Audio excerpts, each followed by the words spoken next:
Hi, welcome to the PVR institute Proddatur. EAMCET second page result ఎప్పుడు? Qualify అయిన వాళ్ళకి, qualify కాని వాళ్ళకి ఉన్నటువంటి ఆలోచన ఇది. క్వాలిఫై అయిన వాళ్ళు సెకండ్ పేజ్ రిజల్ట్ వస్తే మా ర్యాంక్స్ ఏమైనా చేంజ్ అవుతాయా? క్వాలిఫై కాని వాళ్ళు సెకండ్ పేజ్ రిజల్ట్ వస్తే మేము క్వాలిఫై అయ్యే ఛాన్స్ ఉంటుందా?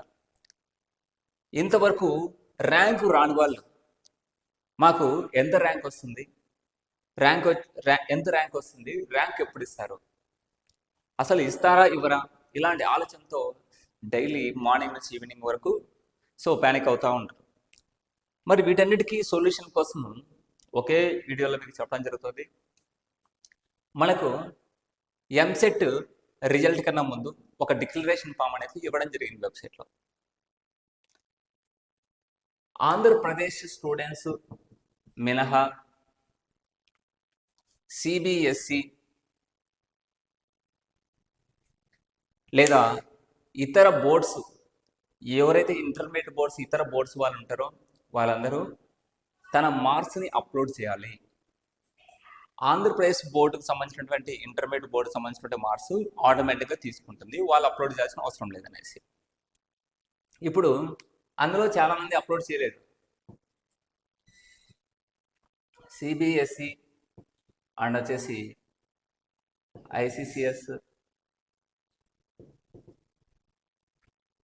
ఐసిఎస్సి, అదేవిధంగా మనకు ఓపెన్ ఇంటర్ బోర్డు, ఇవన్నీ వచ్చేసి అప్లోడ్ చేయాల్సిన అవసరం అయితే ఉంది.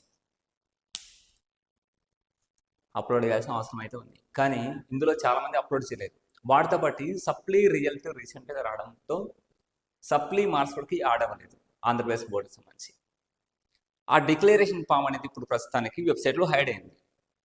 మళ్ళీ ఆ డిక్లరేషన్ ఫామ్ని త్వరలో 1 or 2 days, ఈ రోజు లేదంటే రేపు ఆ డిక్లరేషన్ ఫామ్ని వెబ్సైట్లో ఇవ్వడం జరుగుతుంది.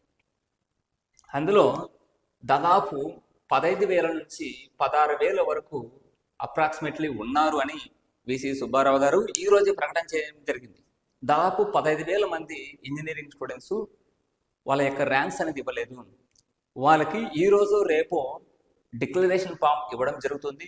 ఇచ్చిన తర్వాత అందులో ఎవరికైతే ర్యాంక్స్ రాలేదో వాళ్ళు అవి అప్లోడ్ చేయవలసి ఉంటుంది. ఒకవేళ ఏపీ స్టూడెంట్ మార్చిలో ఎగ్జామ్ రాసిన స్టూడెంట్కి ర్యాంక్ రాకపోతే మన ఇచ్చినటువంటి హాల్ టికెట్లో ఎంసెట్ హాల్ టికెట్ లేదంటే ఎంసెట్ అప్లికేషన్లో మీ hall ticket, intermediate hall ticket number ఒకసారి చెక్ చేసుకోండి అనేది అయితే కనుక ఇవ్వడం జరిగింది. సో ఇక్కడ మనం వీటిని ఎటువంటి సందేహాలున్నా హెల్ప్ డెస్క్ emset@gmail.comకు మీరు మెయిల్ చేయవచ్చు, లేదంటే వెబ్సైట్లో సమ్ నెంబర్స్ అనేది ఇవ్వడం జరిగింది. వాటి రెస్పాన్స్ అయితే కనుక అవైనా మీరు కాల్ చేయొచ్చు అనమాట. సో మనకు ముఖ్యంగా డిక్లరేషన్ ఫామ్ అనేది 1 or 2 days అనేది వస్తుంది. మీరు మార్క్స్ అనేది అప్లోడ్ చేస్తానే మళ్ళీ 1 వీక్లో మొత్తం అందరికీ ర్యాంక్స్ అనేది రావడం జరుగుతుంది. మరి ర్యాంక్స్ వచ్చిన తర్వాత మరి క్వాలిఫై అయిన వాళ్ళ ర్యాంక్స్ అనేది చేంజ్ అవ్వాలి కదా. చేంజ్ అవుతుందంటే వాళ్ళ ర్యాంక్స్ పూర్తి స్థాయిలో అనేది చేంజ్ కావాల్సిన అవసరం అయితే లేదు. ఇప్పుడు ఒక స్టూడెంట్కి ఉదాహరణకి 46 మార్క్స్కి వచ్చి 76,000 ర్యాంక్ వచ్చింది అనుకుందాం. 76,000 ర్యాంక్ వస్తే కనుక ఇప్పుడు ఏదైతే కనుక ఈ డిక్లరేషన్ ఫామ్ ద్వారా ఇంకొక స్టూడెంట్కి 47 మార్కులు వచ్చేసి అతనికన్నా తక్కువ ర్యాంక్ వస్తుంది కదా, వాళ్ళని బేస్ చేసుకుంటే కనుక 76,000 ర్యాంక్ అలాగే ఉంటుంది. సపోజ్ 0.01, 02 అండ్ 03 ఈ విధంగా పెరుగుతూ ఉంటుంది. అంతేగాని ఈ 76,000 ర్యాంక్ అదే విధంగా ఉంటుంది. బట్ అక్కడ కూడా మన పాయింట్ తర్వాత వచ్చినటువంటి ఈ నెంబర్ ఉంది కదా, ర్యాంక్ నెంబరు, ఆ నెంబర్ వచ్చేసి మనకు పైన ఎవరైతే ర్యాంక్స్ వచ్చినారో వాళ్ళ తర్వాత మనకు అడ్మిషన్ అనేది కూడా ఉంటుంది. అది కూడా గమనించాల్సిన విషయం అయితే ఉంటుంది. సో సెకండ్ పేజ్ రిజల్ట్కి సంబంధించి పెద్ద వ్యత్యాసం అయితే ఉండదు, కానీ ప్యానిక్ కావాల్సిన అవసరం అయితే ఉండదు. కానీ కొద్దిపాటి స్వల్ప మార్పులు అయితే ఉంటాయి. అది ఒకటి గమనించండి.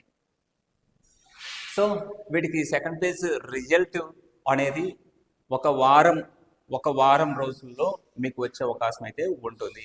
వారం రోజులు అంటే డిక్లరేషన్ ఫామ్ ఈ రోజు రేపు ఇచ్చినాడంటే వారం రోజుల్లో మీకు అటువంటి ఈ సెకండ్ పేజ్ రిజల్ట్ అయితే రావడం జరుగుతుంది అనమాట. Okay, thank you. Subscribe PVR Institute YouTube channel for free classes and download PVR Institute app from Play Store for online coaching.